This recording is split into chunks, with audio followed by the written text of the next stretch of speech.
things continue unabated in Israel's assault on Gaza. They are now allowing for supposedly a 4-hour pause every day to allow people to escape northern Gaza.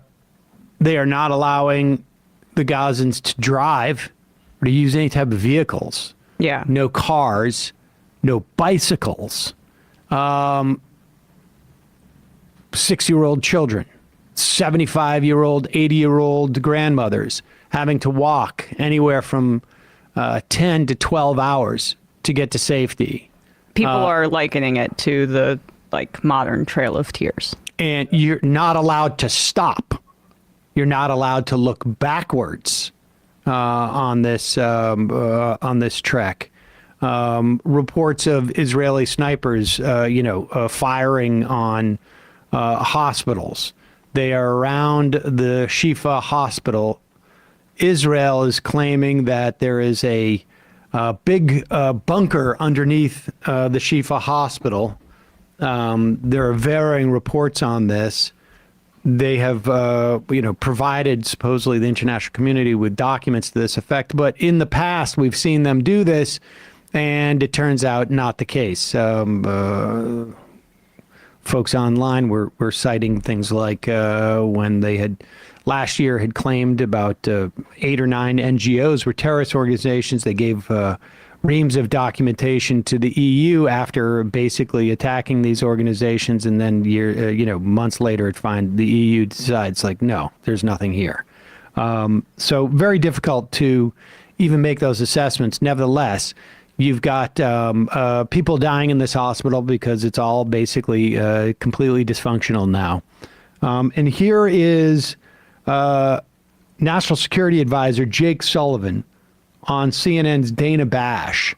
And this is just, one of the things that Matt Duss, who was in visiting us maybe a week or two before this took place, has written, is that the Biden administration's months, almost years-long attempt to sort of establish the rules of international relations based upon in the justification for our support of Ukraine fighting back against Russian occupation and invasion.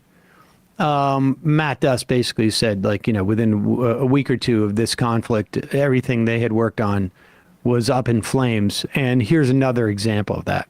So much for being here this morning. I just want to be clear. Does Israel need to do more to limit civilian casualties? Well, first, Dana, every loss of innocent life, Palestinian, Israeli, anyone, is a tragedy, every single one. And we grieve for those who have been lost, those innocent lives who have been lost. At the same time, what Israel is facing is a terrorist enemy who hides among civilians, who uses civilians as human shields. And so it has an added burden of trying to prosecute this campaign against that terrorist group while distinguishing between terrorists and innocent civilians. And that doesn't lessen its responsibility to operate according to the rules of war. And we have continued to make that point both publicly and privately, and we will continue to do so as we go forward. Is Israel operating according to the rules of war? Well, Dana, I'm not going to sit here and play judge or jury on that question. What I'm going to do is state the principle of the United States on this issue, which is straightforward. Israel has a right, indeed a responsibility. All right, just hold on for 1 second. How do you, you're stating a principle. You are obligated to do X. Are they doing X? But we're not in a position to assess. Not my job. Yeah. It completely makes no sense. What's the nature of obligation then? Exactly. And also, if they're just as obligated to follow the rules of war, why are you prefacing it with any of this? Mm-hmm. You rarely hear anyone preface with actually the international laws that occupied people are allowed to basically practice any means necessary to fight the occupation. You don't hear that so much in the context of before someone refers to Hamas's obligations for humanity. And obviously, like, don't condone those tactics. Don't condone the killing of civilians. But I'm just trying to say that, we would never, ever expect anyone to preface what they expect of Hamas in not killing civilians by saying, technically speaking. Yeah. If Hamas is the reason that Hamas should be condemned is because they target civilians, then that doesn't mean that killing them by also killing civilians is justified. Those are contradictory points if you're actually operating in a way that's consistent. But just go back a little bit, because I want you to sort of like just watch this turn when the most obvious question possible is being asked, which is, you've said that there's an obligation for essentially, a client state to uphold the rules of war. And then you can't make that assessment? Go ahead.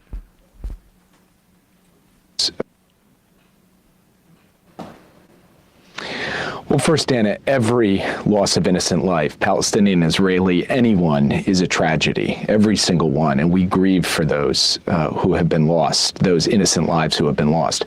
At the same time, what Israel is facing is a terrorist enemy who hides among civilians, who uses civilians as human shields. And so it has an added burden of trying to prosecute this campaign against that terrorist group while distinguishing between terrorists and innocent civilians. And that doesn't lessen its responsibility to operate according to the rules of war. And we have continued to make that point both publicly and privately, and we will continue to do so as we go forward. Is Israel operating according to the rules of war? Well, Dana, I'm not going to sit here and play judge or jury on that question. What I'm going to do is state the principle of the United States on this issue, which is straightforward. Israel has a right, indeed a responsibility. Just to be clear, the United States does not play the role of judge and jury as to whether other nations are engaged in a breach of the rules of war. For instance, let's say, when Russia invades Ukraine, the United States would never, ever make the assessment that, let's say, the Russian military has committed, I'm sorry, here it is, back in 2022, U.S. formally declares Russian military has committed war crimes in Ukraine. So apparently there is an ability for the U.S. to make this assessment. Not if you're in the friend group, though.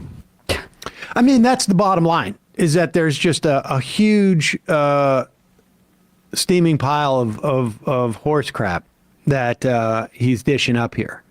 Yeah. And aiding and abetting a deeply terrifying and, again, genocidal narrative about human shields, which continues to justify. That's a pop-up, I guess. Oh, it sounds beautiful. Maybe just bring it down. Yeah. Dang, I lost my train of thought. What was I saying? I don't know, the mind control music. Okay, yeah, right. Now I suddenly approve of Israel's actions. But no, I mean, I joke. Obviously, what this does is it allows for the Israeli government to continue using this absolutely absurd on its face human shields justification. It's the ridiculous claims that they're making about the hospitals being Hamas command centers, essentially, is an extension of that. Bradley, actually, can you just pull up what I sent in Slack earlier, that old historical record of propaganda that has been used in the past for colonial ends? And we don't even maybe need to get to it right now because I know we have a guest, but this historian, it's really quick, a professor at Edinburgh put this up, and I think it's instructive. The bombardment and siege of hospitals accusing the colonized of shielding behind medical facilities has a long history. This is an Italian fascist propaganda trying to justify the targeting of the medical structures of the International Committee of the Red Cross in Ethiopia. And you can just see here how older right-wing propaganda, from around 100 years ago, using that same playbook. And that thread has a few more examples. But the United States, in its lack of consistency on this and its complete hall pass for the Israeli government to continue in their atrocities, they're just furthering old fascist tropes.